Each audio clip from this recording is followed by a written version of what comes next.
Đây thằng lụi hả? Đây con gái. Muối đầu ván xuống nước nè.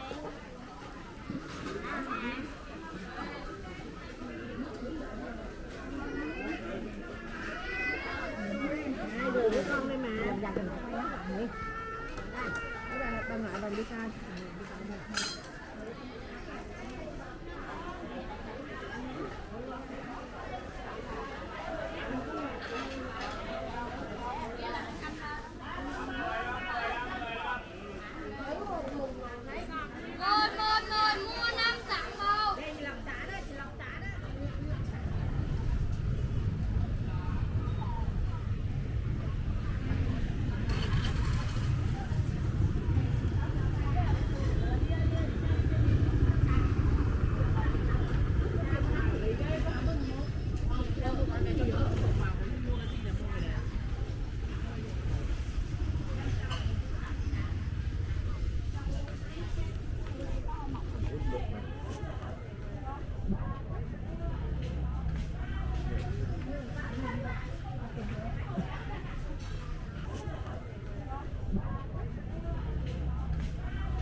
Bạn bố bạn có được trơn, có được sọc khổ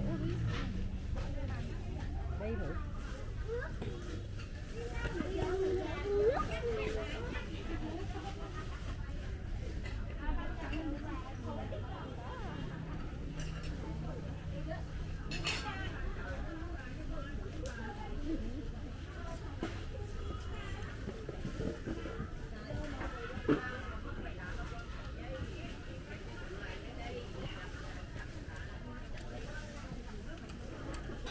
Ai giữ mấy bà mà mấy bà mất chạy.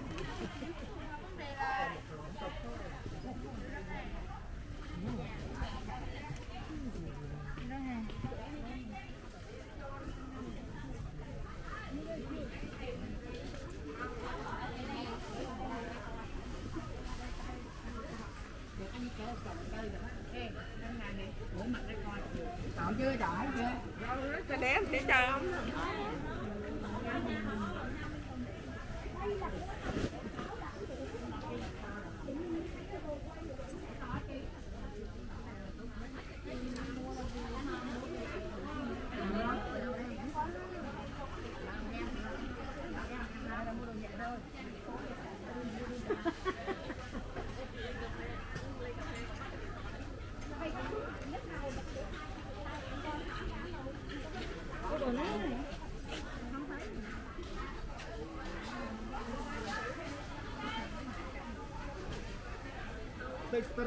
Tích.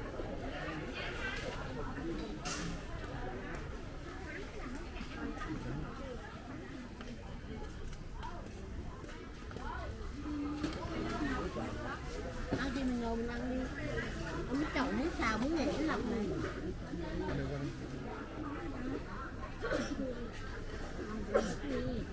Tìm cái gì thế em ơi?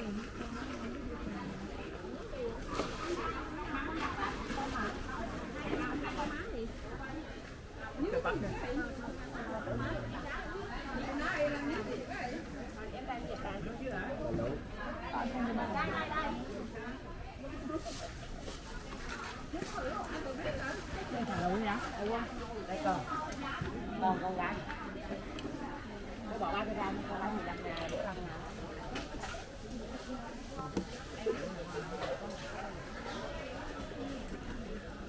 Gà chiên, muối đầu ván xuống nước nè.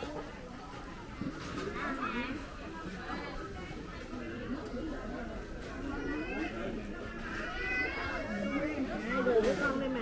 Dành cho nó quay lại. Bà ngoại bà đi coi.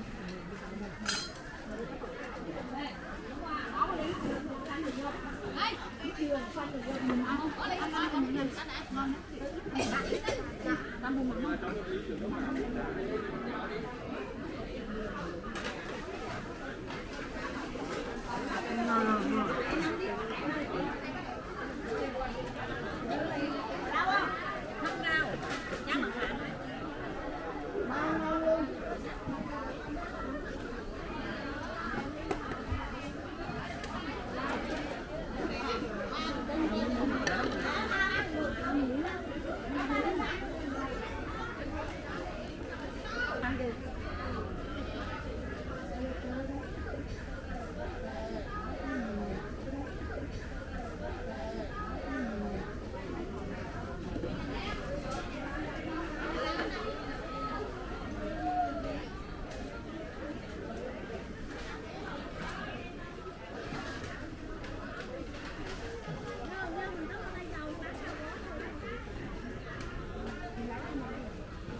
Cô 4 kiểu 25 25.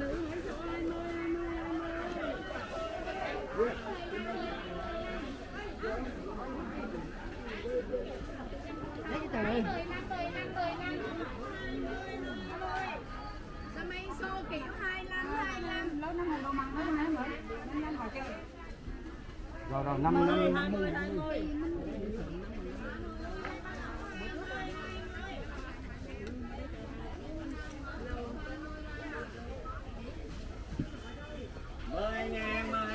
10.000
Cái gì tới nhò luôn bán.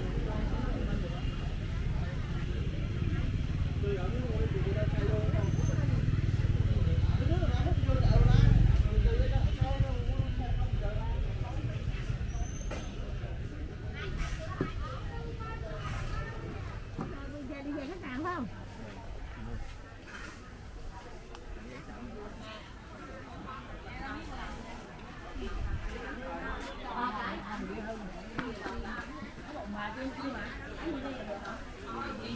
Mua cái sao thì cũng tầm mấy cái có mặt như vậy.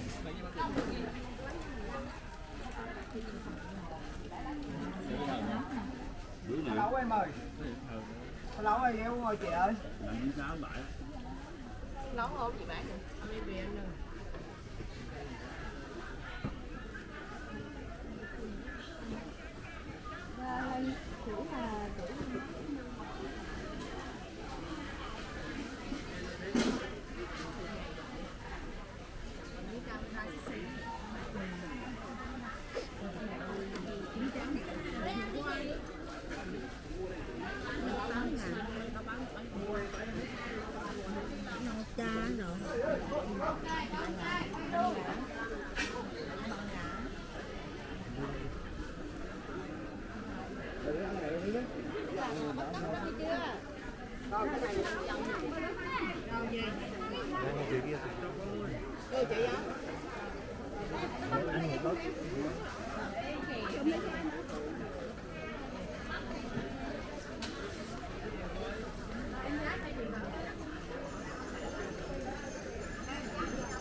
Chăm ham rồi. Bi ơi là Bi. Bi ơi.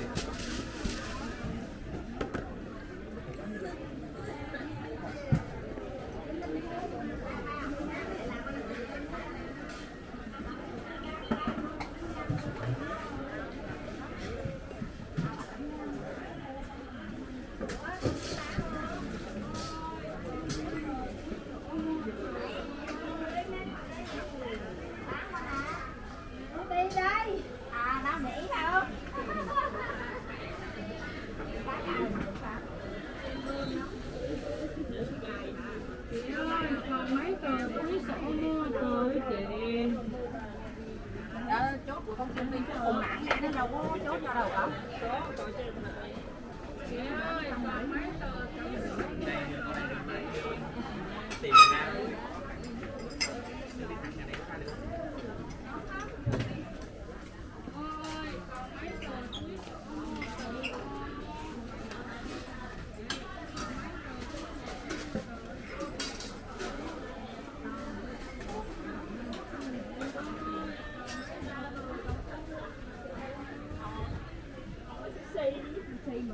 Nó không có giá trị hơn tao.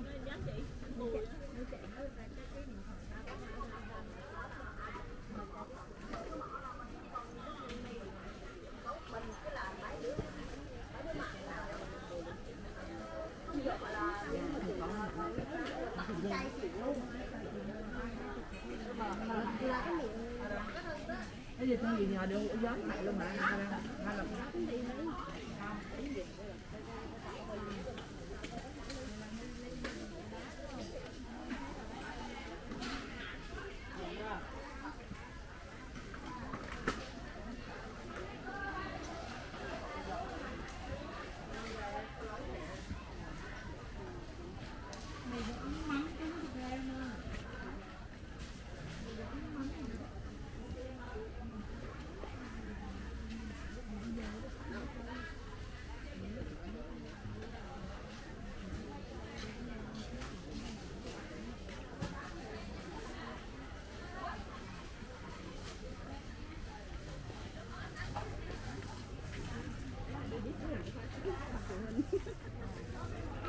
không có đẹp như cái thằng số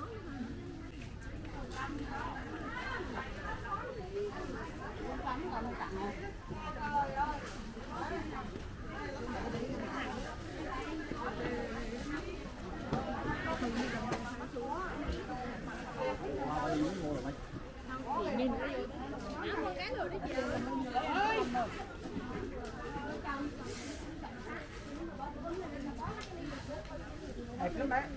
Sắc của chị. Thôi rước được. Đi đi. Chọn đi. Đưa chọn đi về hả?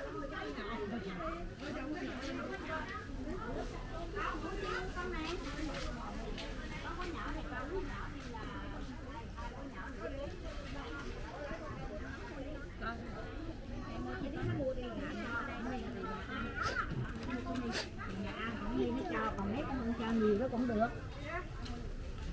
Anh đưa nói gì